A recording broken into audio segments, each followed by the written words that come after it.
Welcome back to another episode of the SBS podcast. Today, we kick things off looking forward to basketball season and then switch gears over to the UCLA Twitterverse to discuss some of the more interesting takes we found this week, which includes D'Anton Lynn being a fraud, Cam Rising playing an 8th year at Utah, and then asking UCLA fans if they would go back in time and prevent the firing of Jim Mora. Last, we of course dive into a recap of that UCLA loss to Minnesota, 21-17 at the Rose Bowl. And that's all coming up next on the SBS podcast.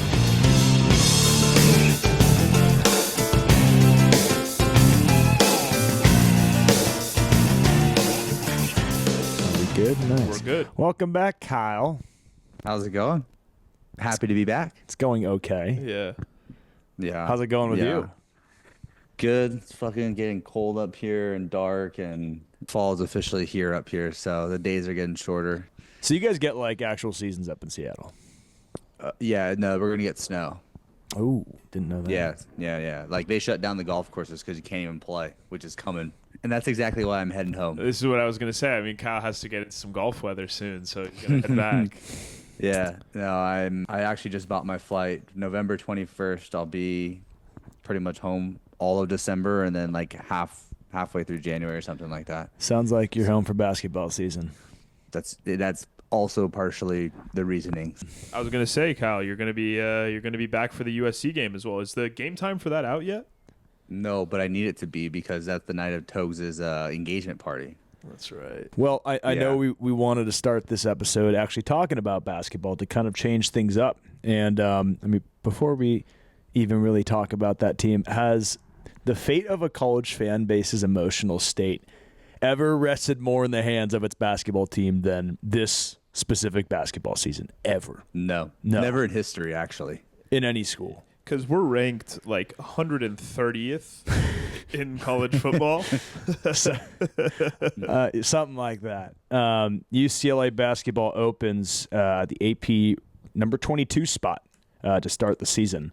And I think that's appropriate. Mm-hmm. I'd say so. I mean, there's going to be a lot of questions off of one of Cronin's worst seasons in pretty much his entire career. The European failure is what I like to call last year, where we just went out, tried to go get the young guys, bunch of Euros, and pretty much sent them all back.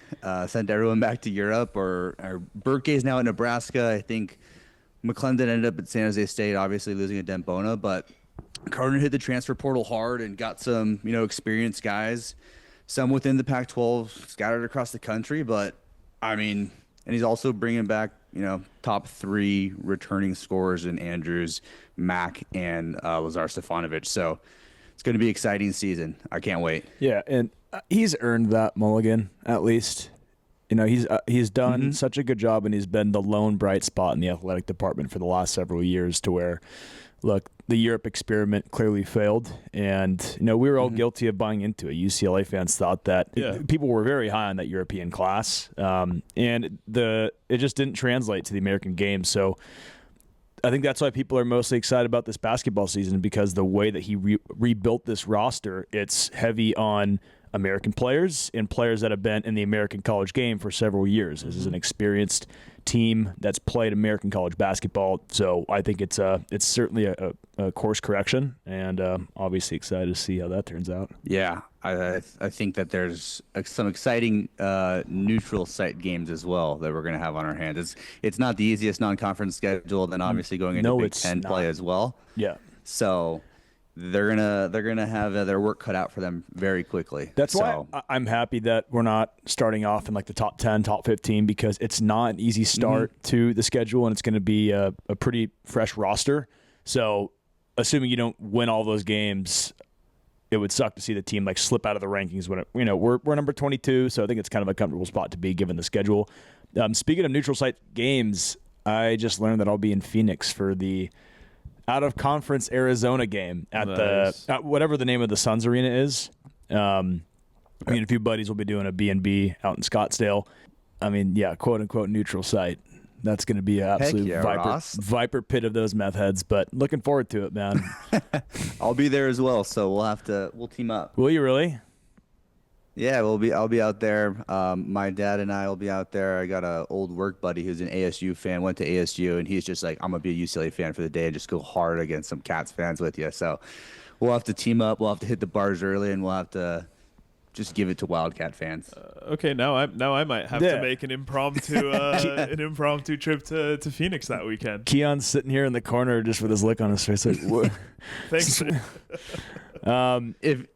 If there's one game that I have marked on my calendar, it's going to be that game. I mean, I hate Arizona fans more than I think anything in the country. Look, I was bullied into going to this. I actually didn't want to go to this. Not to be a downer, not to be a wimp, but I feel like every time I go to an Arizona game, I went to the Vegas game 2 years ago. I don't have good luck in person against Arizona, and losing to that fan base in person is my version of hell. So bad.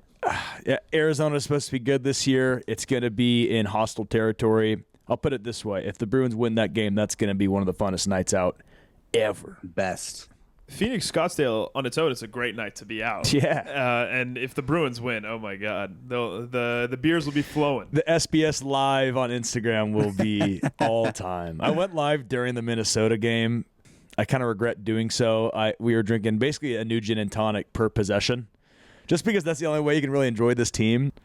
Speaking of which, let's switch gears to college football. But before we dive into UCLA, a couple of tweets that I want to discuss. At CFB Talk Daily tweeted, Utah quarterback Cam Rising is out indefinitely, and Utah will reportedly consider a redshirt for his 8th year. That's crazy. This is where the sport is starting to get pretty weird. Okay, next year, Cam Rising is going to be 26. Now, I'm 27. Have you guys recently hung out with an 18-year-old person? I can't understand some of the words they say. They're weird. There's a literal generational gap. So you're going to have a guy that was like alive for 9/11 throwing footballs to guys that like can't drink a White Claw.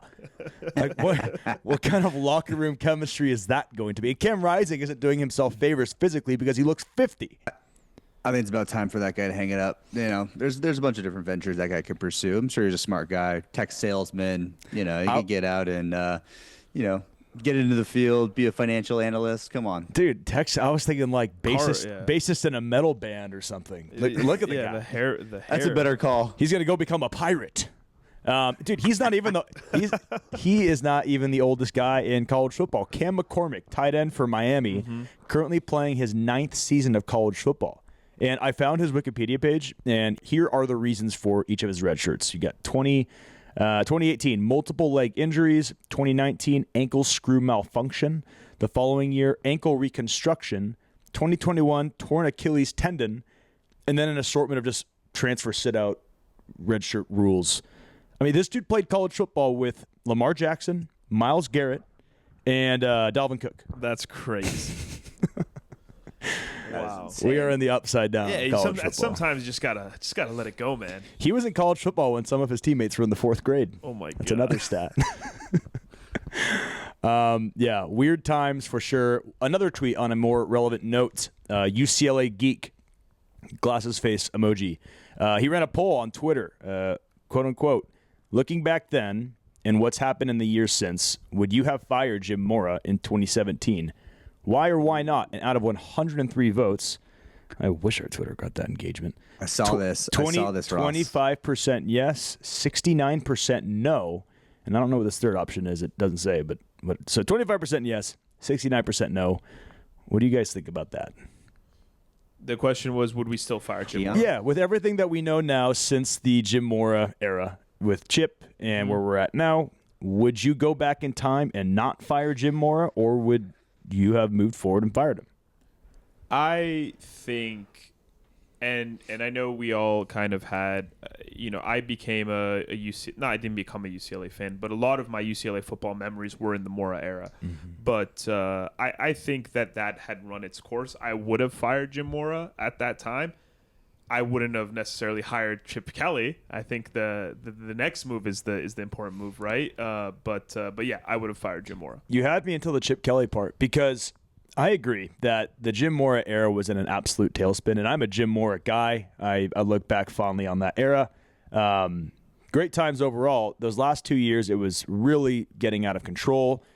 it was time to move on. And to the point of hiring Chip Kelly, I mean, hindsight is 20/20, obviously, Right. but at the time, that was the biggest commitment to football that UCLA has shown as an institution, maybe ever, but for sure the 21st century. I mean, they outbid Florida. They got the biggest coach in market, and it's really just like a complete 180 from the bullshit we did this past hiring cycle. So I guess, yeah, my answer would be yes, I would fire him, and I would do everything that we did as we did. Even with the hindsight, though? Oh, that's right. I forgot that we know what we know now.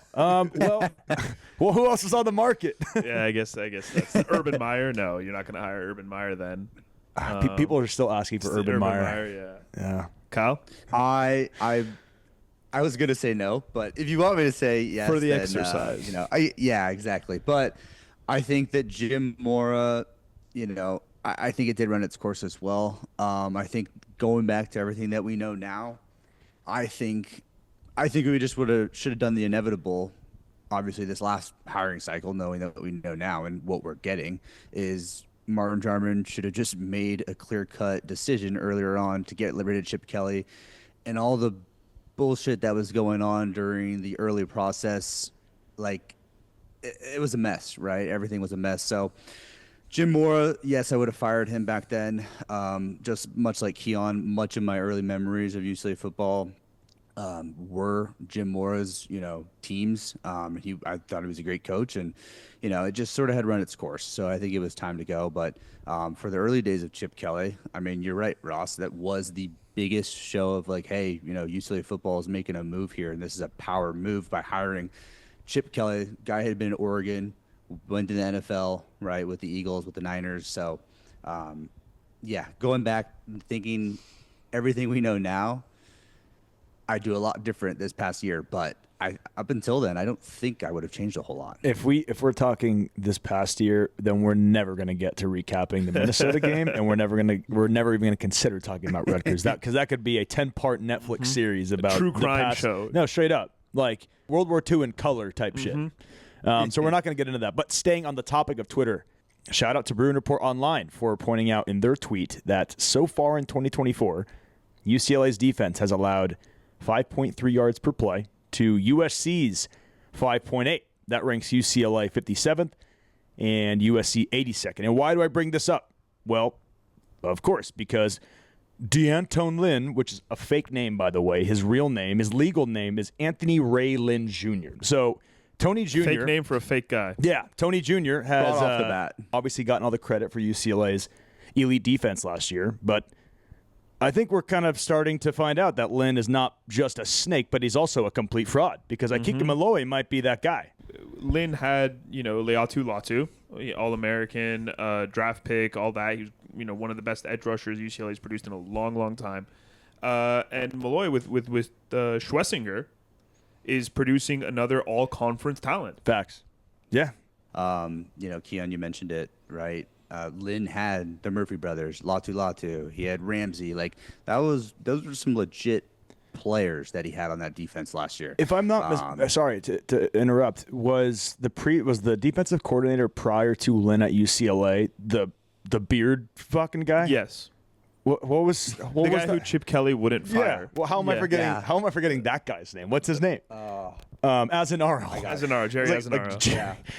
Okay, so Lynn gets all this credit for taking players that were previously coached under Jerry Azanaro, and then we crown him as the second coming of Vince Lombardi. Yep. And now we're just kind of learning that, no, he was just not a complete moron. I guess I'll give Tony Jr. that. Yep. He might not be a moron, but he is by no means this Guru. savant of defense, because Malloy is doing the same thing like you mentioned. That's a great point. You're seeing a resurgence of not an emergence, I should say, with guys like Schlesinger, like you saw with Latu. I'm thinking it's Malloy. Yeah. I mean, it's a great point. UCLA, and it could also be saying that UCLA is attracting defensive talent. And we're kind of becoming not a factory school, I don't want to say that, but we're producing some good quality, all-conference quality defensive players. Well, we attracted him via the walk-on program. It's because Carson Schlesinger was not originally a scholarship player. We are going to get into Carson Schlesinger later on in this episode. Again, I could talk for hours on that guy. He is playing at an absolutely elite level right now. That's good. Let's talk. Let's switch gears to Minnesota. Thanks again for listening. As mentioned on Instagram, we are giving away 3 free tickets to the UCLA versus Washington game on December 3rd at Pauley Pavilion on a Tuesday night at 7:30 p.m. This is the Big Ten opener for Bruin basketball, and it's going to be a great time. So the promo code that you need to send to the @Secret Bruin Society Instagram is 1449. That's 1449. Send that code to our Instagram for a chance to enter into the running to get these 3 free tickets. Guys, last time we did this, we had like 5 total people enter in the running. So if you do this, you probably have a pretty good chance of getting these tickets. So send that in right now. Thanks again for listening, and we hope to see you at Pauley come December 3rd. Go Bruins. How did it feel watching that game for you guys? For me, this was the first game in a few games where I was actually really, emotionally invested. I mean, I was emotionally invested in every game, but I expected better from this game, and the way the game moved into the fourth quarter, we're leading going into it late. I'm gripping the TV. I'm standing up off the couch. So yeah, this was the first game in the last, through the gauntlet at least, that I really was like, okay, we have a shot to win a game here. So yeah. That's impressive because I kind of am in the opposite boat, and it's been the most enjoyable game for me because it was a very good game, but I think I enjoyed it because I really kind of I'm not going to emotionally wreck myself over some of these games. Now, granted, and my buddy Steve, who I'm mentioning once again, he can attest that once we lost that game and let it slip through our fingers, I was screaming at the TV. But after 5 minutes, I got over it. Whereas if they would have lost in that fashion with that game in a normal season, you wouldn't hear from me from like a week. So it's honestly kind of I'm kind of feeling what it's like to be a normal person watching a football game just because I won't allow myself to emotionally get near this team. Yeah, I'm with you, Ross. I almost feel a sense of just I'm numb. I just don't really have too many emotions while watching the game. On Saturday, I was very calm, even when we were late in the fourth quarter. Yeah, I really didn't find myself getting too worked up. So, I mean, it's not that I'm not caring. I'm not wanting UCLA to put their best foot forward and win a football game. It's just I just feel like these games are, in a sense, sort of meaningless. We're not really playing for a whole lot right now. I know it's kind of a subject that not a lot of people want to talk about, but I'll bring it up. There's a lot of discussions on Twitter, on the forums about, is it good for UCLA to go 1-11 this year? If, in the unlikely chance, in my opinion, even if they do, that it does force change in the athletic department and obviously to the head coaching staff. How do you guys feel about that? Because I'm not saying I'm there quite yet. There, in no way. I mean, look, dude, when the game is on live, like when that J. Mike touchdown happened for 40 yards, I was screaming my ass off. Like, I'm always going to emotionally, like instinctually react to good UCLA football. But when I walk away from these losses, it's almost kind of like redeeming to think like, look, maybe the silver lining here is we are one step closer to maybe forcing this school to make a change. Right. And it's just kind of a situation I never found myself in before. Yeah, I mean, you know what I texted you guys after the loss Saturday night, right? 2-10 and beating SC might not be the worst thing in the world moving forward. Same boat with you, Ross. Like, I don't never want UCLA to lose in anything that I'm watching and emotionally attached to, but it just sort of feels like this season at this point, we're 6 games in, we're halfway through the season, we're 1-5, we're 0-4 in the Big Ten. It just feels like a wash at this point. Like, let's just scrap it up, move on. If we can potentially go in a new direction, go 2-10, beat SC, I'm cool with that. It's funny you mentioned that SC game. If you think that UCLA is going to beat SC and Martin Jarman won't take that as all the excuse he needs to not fire Deshaun Foster, right? I think you're crazy, because that's exactly what got us into the situation in the first place. We beat SC last year. The read the room situation happened with Martin Jarman. He didn't fire Chip Kelly. Chip Kelly played us like a fiddle, and then we had to hire somebody in February. Yeah, and it's kind of like the opposite of the Ryan Day situation in Ohio State, where Ryan Day is on the hot seat because he goes 11 wins and he can't beat Michigan. We're about to go, 2 wins and beat USC if we do that, and then retain.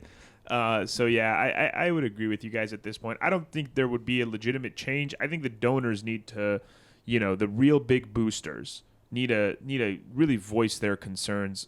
We've seen it. This department, this administration isn't going to see what's right in front of them. They're not going to listen to the fans that have been showing up for decades and have been putting their hard-earned cash into supporting this program. But they will listen to those folks who are donating millions of dollars. And if those folks are watching the same product that I'm watching and having the similar reactions that I'm having, I don't think a 2-10 season and beating SC gives me enough cause to be like, yeah, let's keep Deshaun. I just had a meme idea. Yeah. You know that meme where it's like the 12-year-old sitting around the table and saying the title is Fortnite overrated? Yeah. What if I posted that, but I changed the title to, does UCLA have a beating USC problem? I don't know what meme you're talking about. I feel like I'm the Cam Rising right now, and you're the 18-year-old of the Utah football team. I have no idea what you're talking about. What year did you say you graduated? You don't know that meme? That's such a Keon. Yeah, I know what you're talking about. We'll put it up. We'll put it up on the. Yeah, I need a graphic. Well, how about this? If we beat SC and Foster doesn't get fired, you are going to see that in real life. That's going to manifest onto the Instagram. Yeah. Did you go to the game, Keon? Were you at the Rose Bowl? No, I was debating it, and I kind of wish I did up until the last 2 minutes of the game. Decided against it at the last minute. Saw there was like 12,000 Minnesotan fans at the game, which was that was it. That's what they said on the broadcast. Okay, So, I think the final total count for attendance was like 43,000. 42,000. Way to pull that up that quickly, bro. That was impressive. I had it. It's literally staring me in the face right now. It's the one tab I'm on. I'd be surprised if it was only 13,000. I think it was a little over. There was a little overreaction on Twitter and in the fucking broadcast where they look and the Minnesota fans now making some noise. Like, yeah, we get it, but I don't think it was like 50-50. I don't know. If someone was there, I'd love to hear their side of it. I did hear one of the Minnesota players say it was pretty much like a home game, though. Well, that's just I heard it on the broadcast. Yeah, I can hear the Minnesota fans on our third down. If you're equating that to sorry, I'm not going to accept that. I've rewatched the game twice now, and I know this is such a pathetic thing. It wasn't like a home game for them. It was loud for them on third down. I will give them that, but it was not a majority Minnesota crowd. It did not sound like a Minnesota home game. I'm going to die on that hill. But my point was being on the last podcast that I said that they won't travel well, and they just proved me wrong immediately. Yeah, that was what I was. That was your take. I didn't agree with that. Okay. You know what sucked to see on the broadcast about watching that game is the den. Okay, they have the den right behind. Listen to this. They have the den right behind the away team. Okay, it's clearly very visible on the broadcast. 3/4 up until the right side of the den, there's no one even in the seats on the right side of the den behind the bench, dude. When they announced that they were making that change, I was like, this is either going to be such a great idea if we're good, but if we're bad, it's literally just putting the only broadcasted seats in the only seats that are in the broadcast the entire game are going to be the empty student sections with those pathetic like pom-poms that are laying on the seats being like, we laid these out for you, and no one comes to use them. It's so sad to look at, and it finally happened. I'm glad you pointed that out. I could not stand. Every time I saw it, I was like, Marley, this is like embarrassing to look at. I just like, this is brutal. Well, I don't think we have a home game for like 4 weeks. Yeah. Well, we haven't won at home yet, and our one win has come on the road, and now we're traveling to Rutgers. So who knows? Maybe this is low-key a road warrior team when not playing like a top fucking 10 team. I don't know. Anyways, let's talk about some bright spots, some good takeaways from the Minnesota game. And of course, I'm going to start with Carson Swessinger. I think Carson Swessinger is playing the linebacker position at UCLA higher than anybody since maybe Jayon Brown, but I'd argue back to Eric Kendricks. I think that this guy is over a decade. I mean, fuck the decade. I'm talking about Eric Kendricks. Yeah. That's probably the best UCLA linebacker of all time. And I know that it's literally a quarter of a season. Is it quarter? Half? I don't know. Yeah. He's about halfway into the season. He finds a way to the ball every single play. He is a sure tackler. He's not as small as I thought he is. He's like 6'2", 230. On TV, he doesn't look that big, but I mean, according to the website, the guy's got some decent size. He's bigger than Jayon Brown, who I was going to draw a comparison to. He is right now. He is on the Mount Rushmore of UCLA linebackers. If he keeps this up for the rest of the season, for 21st century UCLA linebackers, he's on it, and that is saying something, bro. I'm talking guys like Kendricks, Barr, Zumwalt, Brown, and you got to think of the opponents thus far. He's played 4 elite offenses. Yep. And he's wrecked some havoc for them. A lot of going up against a lot of offensive linemen that are going to be playing in the NFL next year. Yeah. This is a I former. just pulled this up, guys. Carson Schwarzenegger is leading the Big Ten in total tackles. There you go. There you go. He's a Big Ten, all Big Ten. And he's like getting how many? Can someone pull up his stats from the Kyle? Just because you've been doing it, can you pull up his stats from the Minnesota game? I feel like in the first 4 drives, he had like 3 tackles for loss and a sack. In like I was gonna say there was a stretch where he went, I think, just tackle for loss, and then he timed the snap count. Oh, so jumped good. it, got into the backfield, ultimately didn't make the tackle. But there was like a 3-play stretch there where the dude was just, menace. That's when we made that meme. well, you made the meme. Good job. 13 total tackles, 12 of them solo tackles, 2 sacks, 4 tackles for loss. That is as good of a linebacker game. Find me a better linebacker stat line. Maybe Miles Jack against Arizona in 2013. Maybe, or Anthony Barr or Rice 2012. Maybe those two. But I love that we have a former walk-on that's now just completely sunning these Big Ten offenses. Also, Kyle, for the record, the pronunciation is much easier than you were making it out to be. I just recently learned this myself because I thought it was Schweisinger. It's Swessinger. According to him. Swessinger. And I'll practice that. And you know how I figured that out? Is the genius idea on the UCLA athletic department page. It has a pronunciation speaker next to the tough names. And that's him. That's him. Yep. It's and you also get to hear the players' voices. I remember having to do that. Cuellar.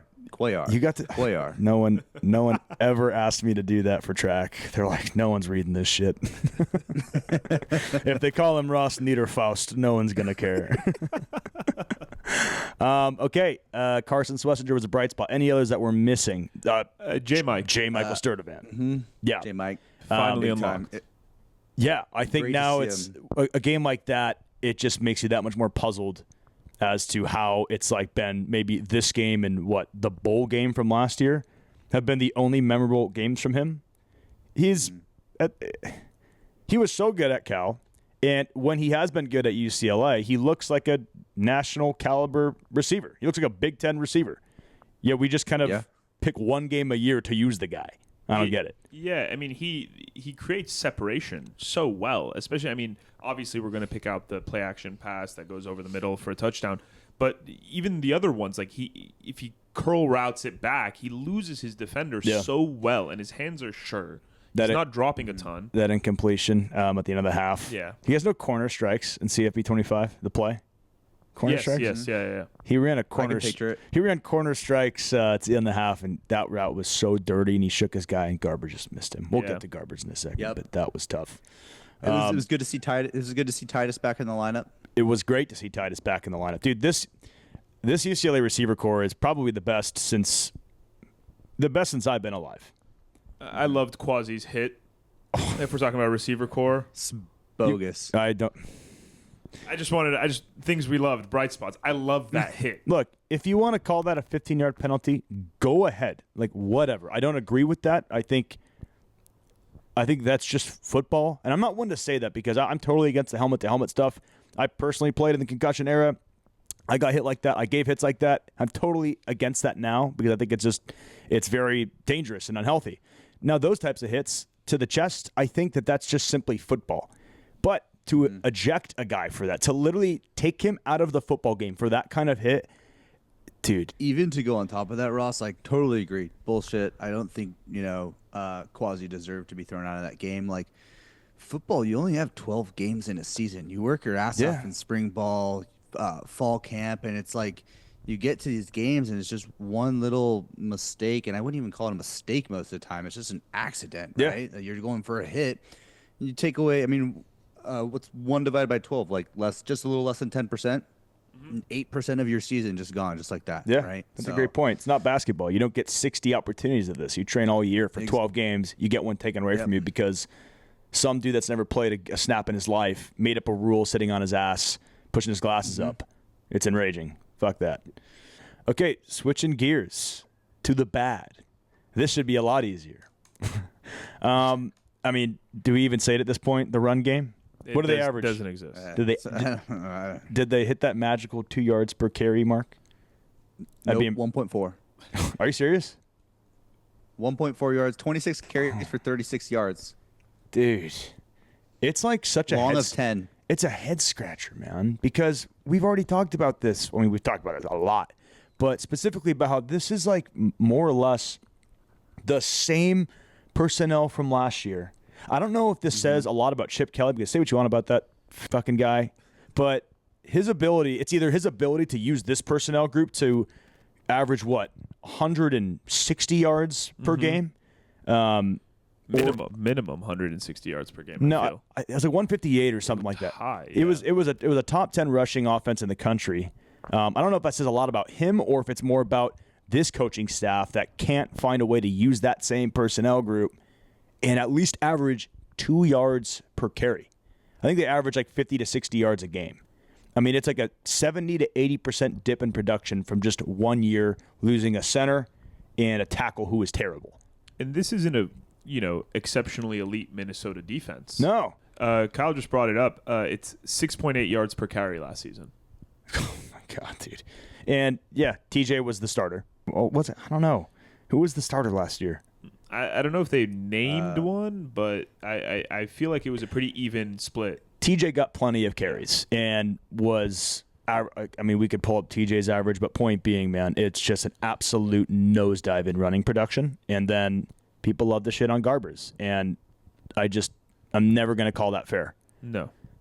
Because who is going to play quarterback at a high level and dice up defenses when they don't even have to account for the run? Mm-hmm. Really bad. I agree. I don't think this is a environment that really any quarterback in the nation you could just put into and just thrive very easily. Like there's no run game to lean on whatsoever.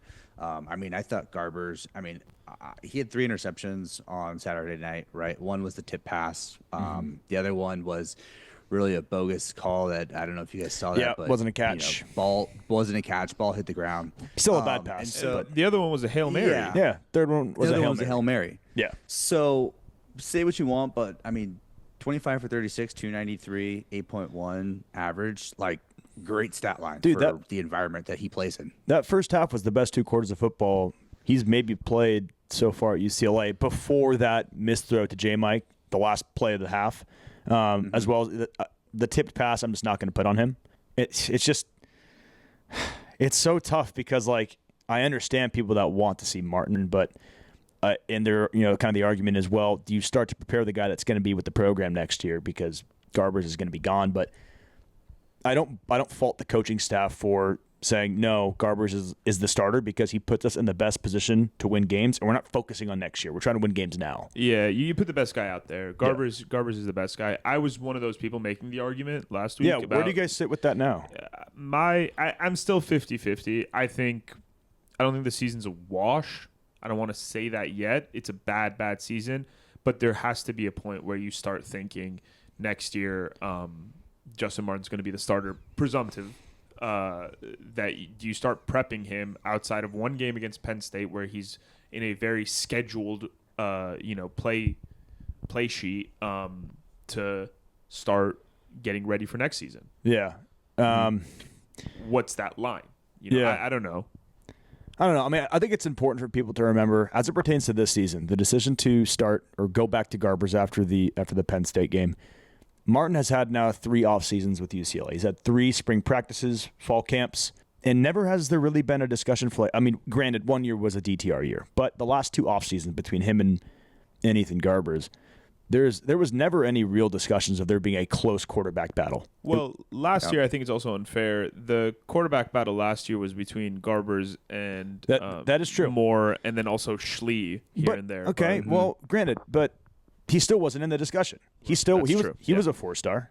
Yeah, I think he threw 13 touchdowns in one game. Did you know that? Justin Martin? No. Yeah.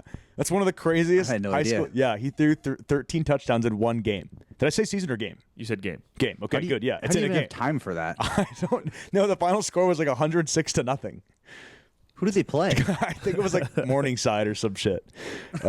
Yeah, but no, that's kind of my point. Is that like, okay, sure, yeah, there was another good quarterback, but at least Garbers was competing against Dante Moore and eventually beat him out for the job. Why wasn't Martin in that discussion? Right. Mm-hmm. And what we saw against Penn State, people are happy to like harp on that. Like, well, he played perfectly, but like, what did they ask him to do? The furthest he threw was 15 yards. It was a pretty easy script for him. Whereas Garbers, at least we were attempting to throw the ball down the field against Minnesota, and one of them was a huge bomb to J-Mike. It was a beautiful pass. For a tut. I think people always need a scapegoat. Let's just put it what it is. Like, UCLA's season has gone very, very wrong. We know we were going to lose 3 games during that stretch, but the Indiana game, looking back on it now, Indiana's a real team. So really, outside of those 4 games, this game's very winnable, and we were in it, right? So I think moving forward, we have to play SC, right? We go to Nebraska. Like, there are some still very, very tough games on our schedule, but nothing what we've faced up to this point, So I don't think that we can sit here and say, let's just throw Justin Martin in there for an experiment, give him that experience. Ethan Garbers is still the best quarterback in that quarterback room. And just like you said, Ross, like, the fans, we don't see what goes on in practice every day. We don't see what goes on in summer camp. And, I'd put it to, quarterbacks, coaches, and that evaluation process to pick the best guy. So I totally agree that Garbers is the best guy to still go forward this season. That being said, I wouldn't mind to see Justin Martin from time to time, maybe in a drive, late in the game, maybe scores out of reach. You're that. insinuating that UCLA is going to win a game this year, and at that, win a game by enough points for there to be garbage time reps. And I think you're going to have to keep dreaming. or lose a game. Oh, yeah, wave the white flag, put in Martin. Yeah, sure, why not? Fuck. Yeah. Now we're talking.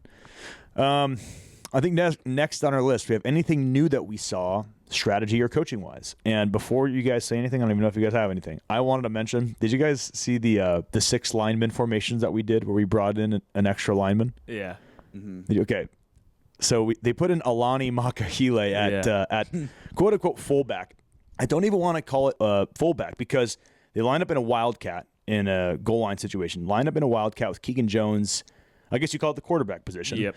And then immediately to his right was Makahile at the running back position, which, you've seen in the past, even with UCLA back in the day with Moore when they had like Vanderdoes in these goal line packages. You'll get like defensive or offensive linemen and put them in as like a lead man or like a lead block. But yeah, then you line them up in the 3-point stance ahead of the running back at fullback. They had them side. You literally have I would say Keegan Jones is undoubtedly the fastest guy on the team. And Alani Makahile is certainly the slowest guy on the team.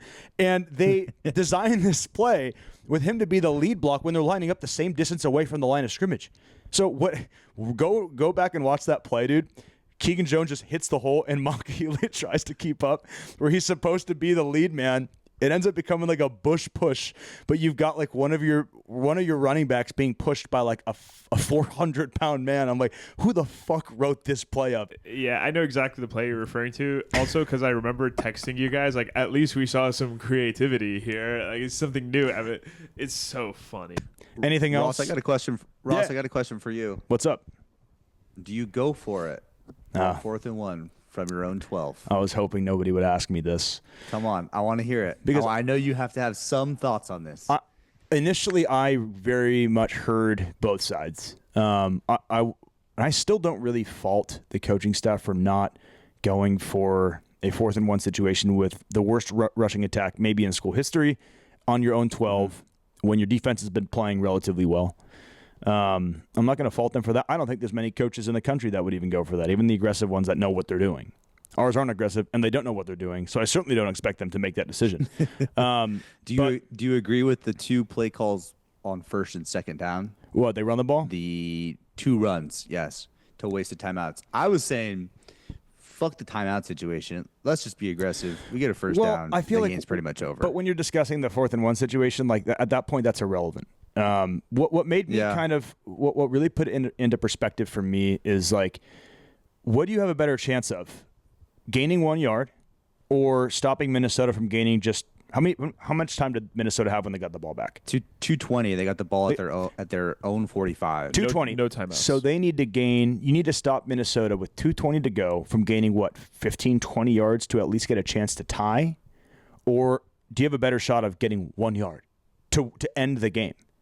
And when you put it like that, and I'm just a fan that runs a podcast from my meme page, that made so much sense to me. Now, if you paid me millions of dollars, then I think you guys should expect me to have that kind of foresight, being like, oh, it's a no-brainer. We're going for it. So I initially was kind of like being a nice guy, being like, oh, I kind of get it. But now that I'm even hearing myself talk about it out loud, no, it's fucking bullshit. You go for it. So there's my answer. I made it up as I was giving you my answer. You go for it. My biggest issue with this game, and it's something that's been reared its heads a couple times in this season, is UCLA's lack of its ability to adjust at halftime. Yeah. We've gone now, Penn State, we were receiving the ball. We were still in the game. LSU, we were tied at the half. This game, we were up, 10-zip. Yeah. You go into the half, one team adjusts. UCLA seemingly adjusted in the wrong direction. It was a game of 2 halves. UCLA didn't look like they were playing the same level of football that Minnesota was playing the entirety of the second half. I just got a T-shirt idea. First half team. That'd be hilarious. Let's play 30 minutes. You know what's like the dream fit for UCLA games in 2024? First half team T-shirt, brown paper bag. Yeah. Okay, so I was trying to find some expert predictions and analysis online specifically for the upcoming matchup against Rutgers, and we can cut this, but I wanted to share this blurb that I found. I forget the name of the website. It was like sports.com. The match, it's hilarious. They're a trusted site. Listen to this. The matchup between UCLA and Rutgers on Saturday, October 19th, 2024, promises to be an exciting clash in college football. Fans are eager to see how these teams, each with their unique strengths and challenges, will compete on the field. UCLA comes into this game looking for a turnaround after a tough start, while Rutgers aims to build on their recent successes.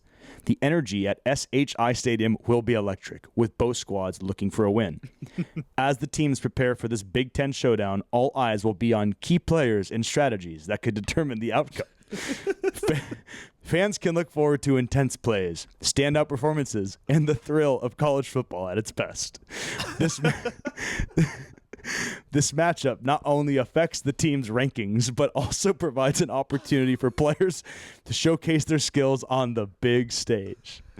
That was either written by It's AI. That has to be. someone from Mars, or maybe someone from like the front lines of like the Russian war. Has to be, bro. This sounds like exactly a text my buddy who doesn't watch football would send. The more I read that blurb, I was like, am I on drugs? Like, what the fuck is this? My favorite was fans looking forward to intense plays, stand up before. Like, by who? What rankings? Yeah, so that's what you can look forward to. According to sports.com. Yeah, we got a big stage matchup between UCLA and Rutgers. What is the opening line for that? Can I guess it? Whose line is it anyway? I don't know. I know but I know it. Don't say it. I'm going to guess it. Okay.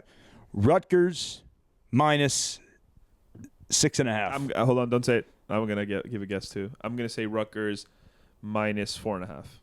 I think it's close. Go. Ross, you knew. Oh, wow. 6.5? 6.5. Wow. Dude, look at that, man. Nice. This is officially the week that UCLA. Getting parlayed This is is going to hit. officially the week. The only when- reason I know that is because when I was searching on getting parlayed, I searched best NCAA bets to take, because that's where I'm at in getting parlayed. Yes. And the first one was Rutgers minus 6.5. Kyle's taking betting advice from Google now. That's where we're at with getting parlayed. Yeah. Both me and Ross missed this weekend. Did we? Wow. Yeah. It's gotten so bad. I don't even. Okay, the reason I'm so stoked that I nailed Pitt that. minus 2.5. Pitt won by 2. Oh, hey, at least they won. I didn't even watch that game. I was so drunk Saturday. Where was I at? Okay, the fact that I don't know. even sports bet. That's why this segment I really just kind of piggyback off you guys. The fact that I got that down to the decimal is impressive. Yeah. It means we're due. Switching gears to getting parlayed, we are so due because we are 0-6 in our attempts at giving you guys the best parlay legs of the week. And who wants to start us off? Keon, we've been starting with you, so let's not do that. Kyle, welcome back to the show, buddy. You're going first. Great. I'm going to give you the best pick first. I'm taking Colorado +3 versus Arizona Wildcats. Deion Sanders confirmed today that Travis Hunter will be back. That's my first take. My second take is this is what Google had mentioned. This would be a good pick. And then my third take is that they've both played a Kansas State team, a top 25 team. Colorado played them really tough on Saturday night. I don't know if you guys caught any of that game, but ultimately I think should have won. They had a late drive that Colorado scored, and then right away Kansas State marched down and scored. But Arizona also played the same Kansas State team and lost 31-7. So just sort of going with same matchup. Travis Hunter's back, and Google. Love it. I'm going to take. See, when I looked at the board this week and watching Ohio State, Oregon, my initial one was going to be I think Purdue is going to cover 27.5 points at home against Oregon. But I'm not going to take that because I want something a little more sexy. So I'm going to take Texas covering 3.5 versus Georgia. I think Texas is the best team. They absolutely slapped Oklahoma around in a rivalry game. And yeah, I think Georgia's good, but I think Texas is the class of college football right now. All good picks, boys. Here I come.